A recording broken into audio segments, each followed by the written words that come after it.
Hi students, today we will discuss about the important concept group accounting. So before we go for actual group accounting, we discuss about principles of consolidated financial statements, how to prepare consolidated financial statement.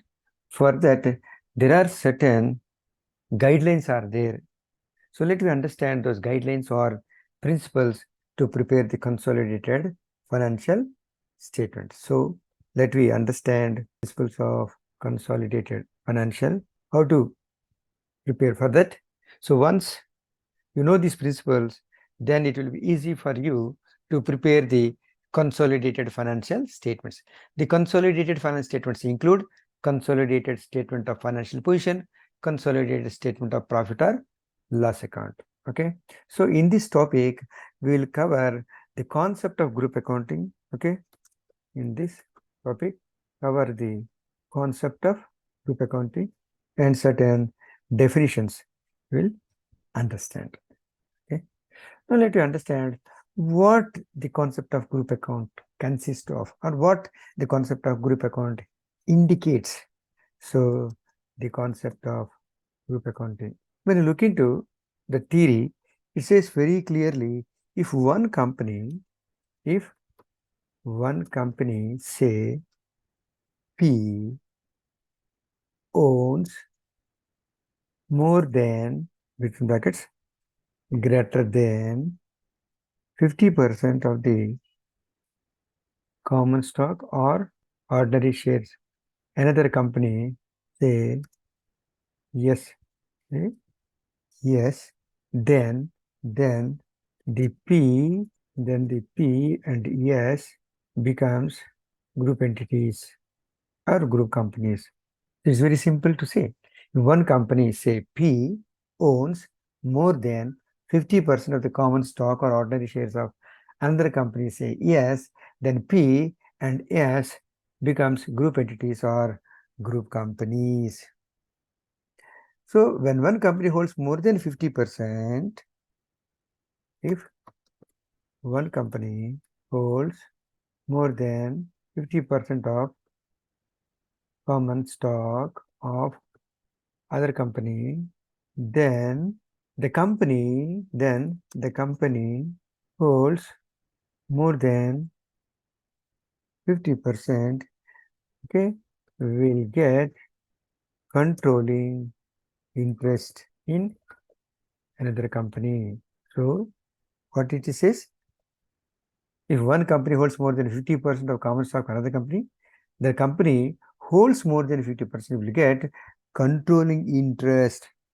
This controlling interest can enable the P to exercise voting power.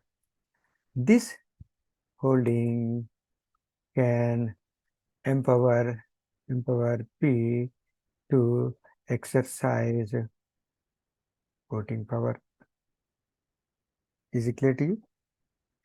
And P will be able to will be able to manage yes, but legally P and S are separate legal entities. P and S are separate legal entities and distinct entities. Okay. So here P is called as parent, S is called as subsidiary. Okay. So in the group accounting, P is the economic substance. Key is the economic substance of the relationship. In the group accounting, key is what? Economic substance of the relationship between P and S. P and S are separate legal entities. We already mentioned P and S are separate legal entities, and P controls S. So they form a single economic unit. This is represented normally, okay, in the form of a small, okay, in this. So So you have P and you have S, and here it is the control. Okay, Px is what? The control or yes. So P is holding, okay, greater than 50%. Okay, P holding greater than 50% automatically. P holding what? Greater than 50% automatically have the controlling interest. Are you clear? So P is holding in yes greater than 50% common stock. Is it clear to you? You understand? The single economic unit concept. So here in the entire group accounting, what is important? The single economic unit. So P and S together is called as single economic unit. Okay. So what does it makes to understand? What does it explains in other words? So parent finance statements separate, and subsidiary finance statements are separate. So in the single economic concept, we need to present the combined financial statements of P and S together. So the purpose of consolidation or purpose of consolidated accounts is to present finance statement about present finance statement about parent and subsidiary as one economic unit. Okay, show the economic resources controlled by the group and it shows the obligations. It shows what? It shows the obligations of the group, and it shows the results. It shows the results the group achieves from its total resources. Is it clear to you? So consolidated finance statement under the entity concept. So under the consolidated finance statements under the entity concept. What does it explains? So CFS means what? Consolidated financial statements are the most common form of group accounting. There may be other forms also, but this is the most common form of group accounting. And how it is prepared? So prepared by prepared by how? Prepared by replacing the parent investment with the individual assets and liabilities, individual assets and liabilities underlying the investment, underlying the investment. Okay, if the subsidiary is only partly owned, if the subsidiary is partly owned, if subsidiary is partly owned, that is normally greater than 50% and less than 100%. That means the parent is holding more than 50% and less than 100%. In that case, the subsidiary is called as partly owned. That means apart from the parent, some other entity is also holding, or some other shareholders also holding the shares in the subsidiary. Okay. In such case, what are supposed to do? All the assets and liabilities of the subsidiary, in such case, all the assets and all the assets and liabilities of the subsidiary are consolidated. But the non-controlling interest, what is non-controlling interest? NCI, non-controlling interest. Okay. What does it mean? But the non-controlling interest, okay, shareholders, non-controlling interest shareholders or non-controlling shareholders, whatever you call it as.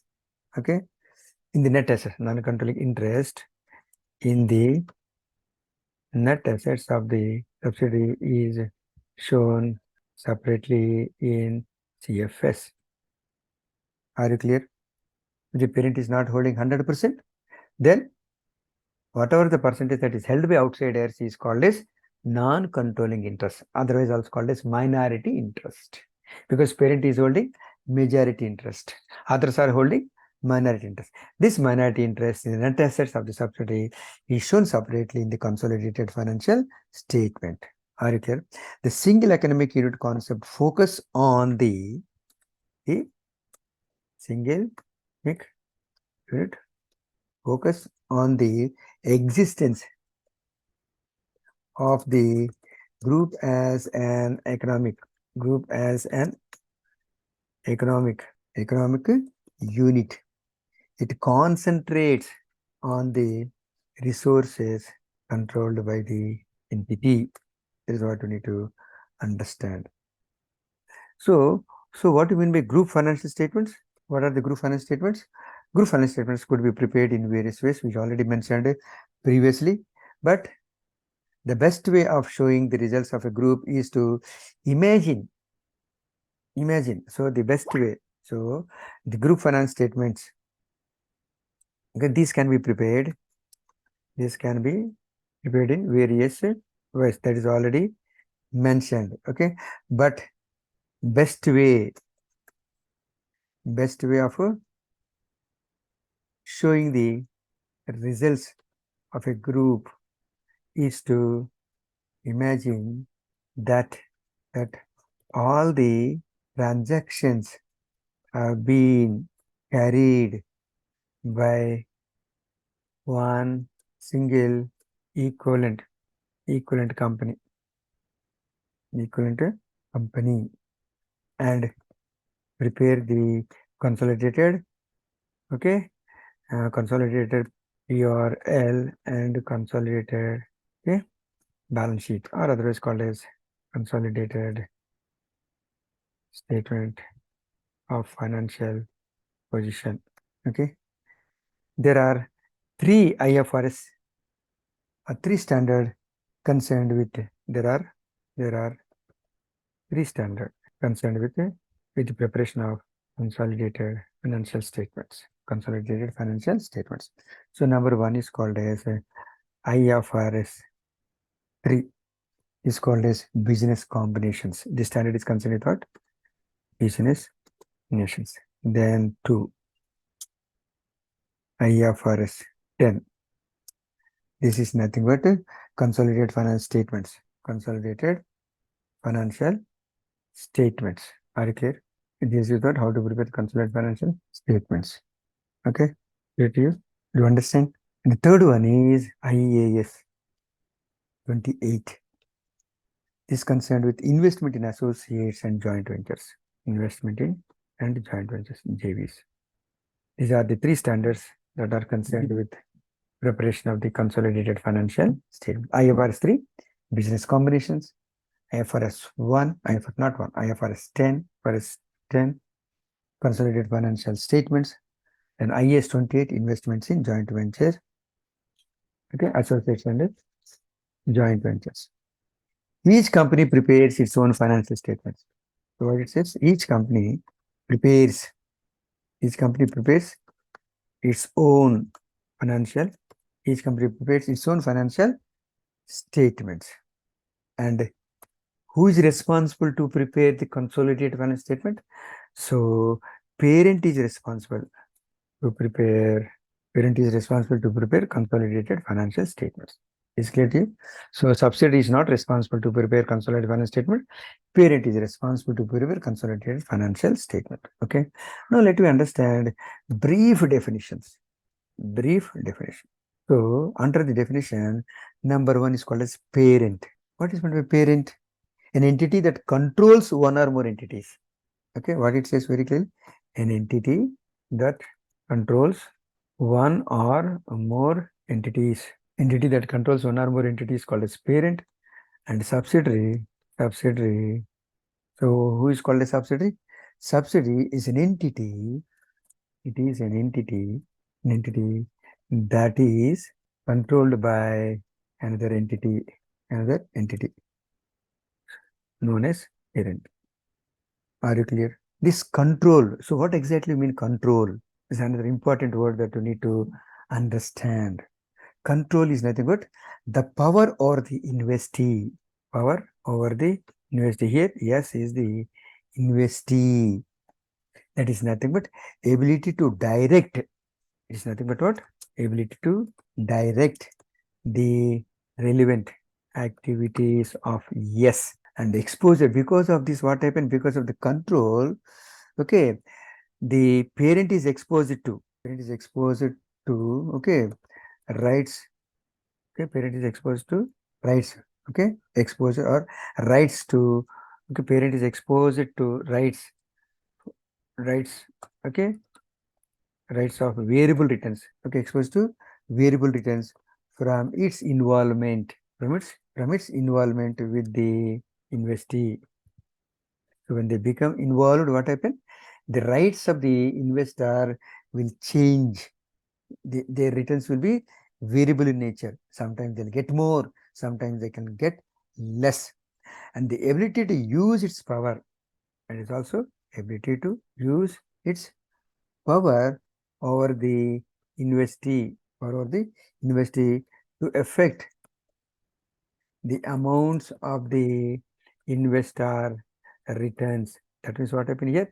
Investors' returns can change because of the influencing capacity of the parent over the subsidiary.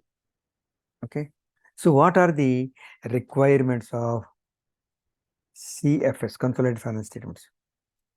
What are the requirements? Otherwise, requirements of CFS, requirements for, not of requirements for CFS, consolidation financial statement. So consolidation is done. Consolidation is done, and he has control over yes, control over subsidiary. Okay, so IFRS 10 uses IFRS 10 uses principle based approach to determine whether control is there to P or not, whether control is being exercised by P or yes or not. Are you clear? So it is a matter of judgment. It is a matter of judgment. Okay. Periodically, every end of the year, periodically, that means at the reporting date. Okay. We should check. We should check whether it is able to exercise control over subsidiary. That is very, very important. So if they're not able to exercise control, if the parent not able to exercise control, then there is no need for consolidation. Are you clear? There is no need for consolidation. Okay. So what you are going to check for this? So the factors need to be checked. The factors need to be checked. So exercising of majority of voting right, exercising of majority of voting rights. Okay. Contractual agreements between P and S, that is parent and subsidiary. Okay. Holding less than 50% of voting right, holding less than 50% of voting right. Okay.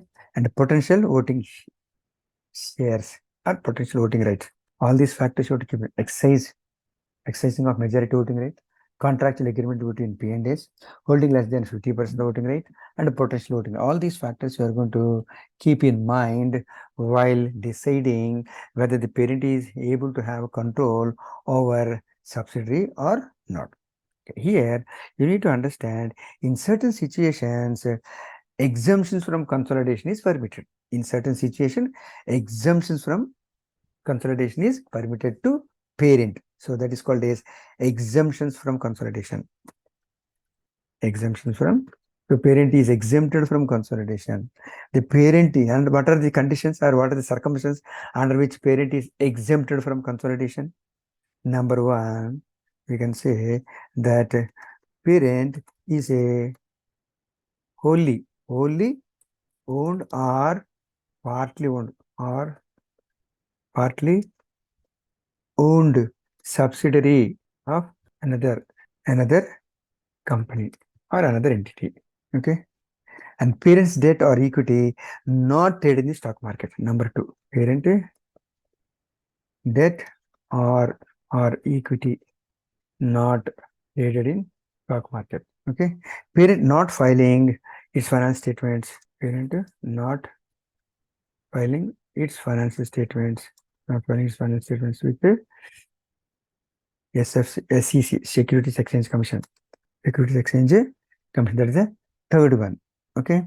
Then ultimate parent company produces consolidated financial statements where ultimate company, ultimate parent company, ultimate parent company produce financial statements. Okay. This what under the four situations, parent company can be exempted from preparing consolidated financial statements. Then exclusion from consolidation.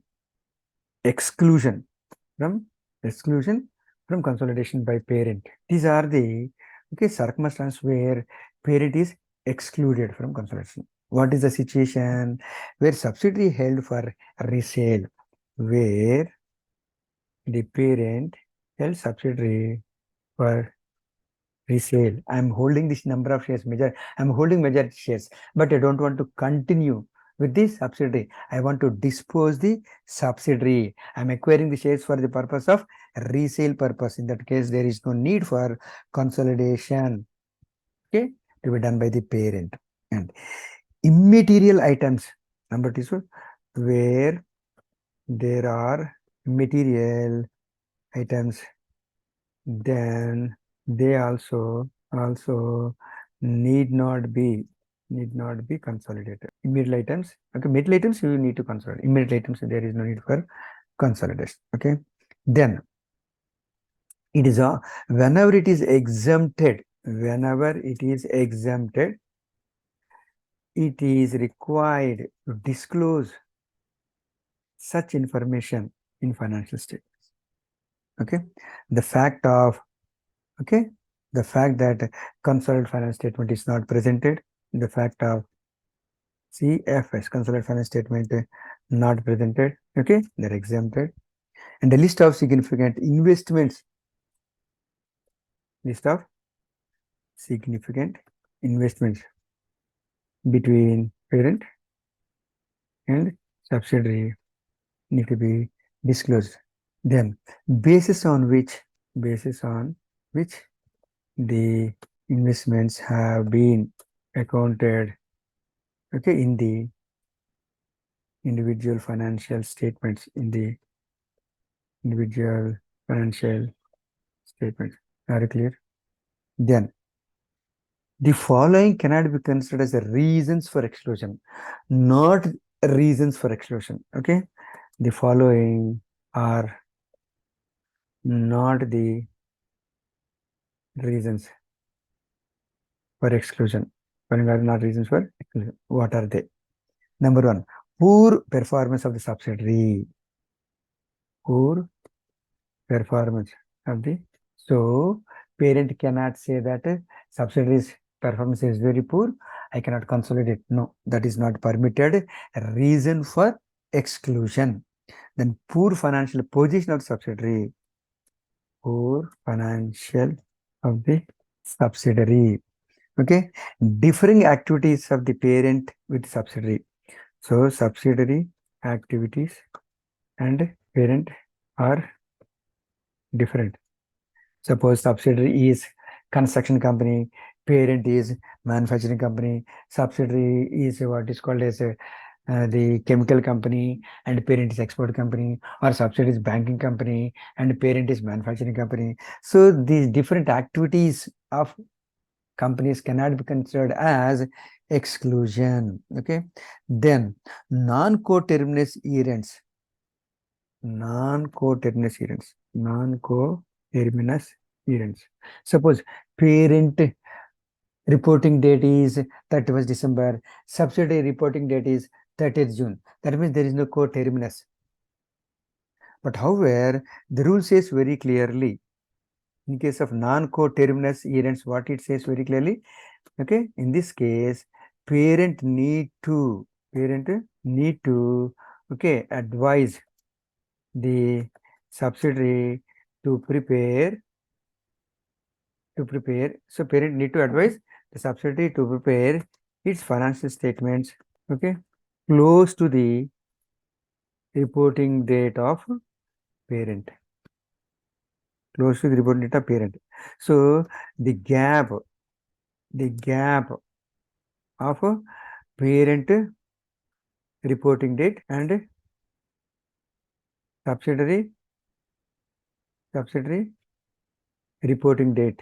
So the gap of parent reporting date and subsidiary reporting date shall not be more than 3 months.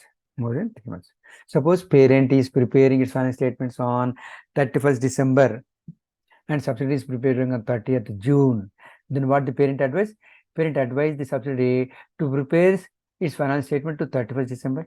If not possible, okay, the parent can agree if the subsidiary is able to prepare its financial statements by, okay, maybe on 30th September, maybe on 31st March. The gap between parent financial statements and subsidiary financial statements should not be more than 3 months. Should not be more than 3 months. Gap should not be more than 3 months between parent financial statements and subsidiary financial statement. That is what you need to keep in mind. And parent always advise subsidiary to follow the same accounting policies so that it will become easy for the purpose of consolidation. So parent normally advise subsidiary to follow same accounting rules for for enabling easy for enabling consolidation. Okay. So parent normally advises subsidiary to follow same accounting policies for easy consolidation or for. So these are the some of the basic principles that you need to keep in mind. So parent and subsidiary is considered as one economic unit, and the parent is controlling all the resources of the subsidiary. So parent and subsidiary together is one. So parent assets plus subsidiary assets. Parent liabilities, subsidiary liabilities together, and parent income, subsidiary income. Parent expenditure, subsidiary expenditure. So it is the totally controlling. It is totally controlling the economic unit of yes. Okay, otherwise legal unit of yes, whatever it may be. But the entire group is called as one economic unit. So P plus S is called as group, and P and S is called as group. Okay, so who is responsible to prepare consolidated financial statement? Parent is responsible to prepare the consolidated financial statements. Okay, so we'll close here this one today, and the next class, next session, I'll give you how to prepare consolidated financial statements, particularly consolidated statement of financial position or consolidated balance sheet. How it will be prepared, we'll see in the next session. Okay, so if you need any clarification, please call me. Okay, or otherwise you can email to me. I will definitely respond to you. This principle, if you are able to keep in mind, it becomes easy for you to prepare the consolidation. Okay, so TRK Prasad, my name is TRK Prasad. Okay, so my contact number 9542978515. If you want to consult by email, uthi@1959@gmail.com. Okay. If you need any clarification, you can mail me. If you need any clarification, you can call me. There is no problem. Okay, at appropriate time, I will definitely respond to you. Okay, thank you for watching. Okay, and you please circulate to your friends who are preparing for this. Okay, then please subscribe so that it will help me. Okay, and at the same time it encouraged me to prepare more on these areas, particularly those who are preparing for ACC examination. And most of the cases, when you look into the ACC examination, group accounting is one of the important area where examiner is able to ask questions. Okay, so let me look into that one in the next session. Thank you very much for watching.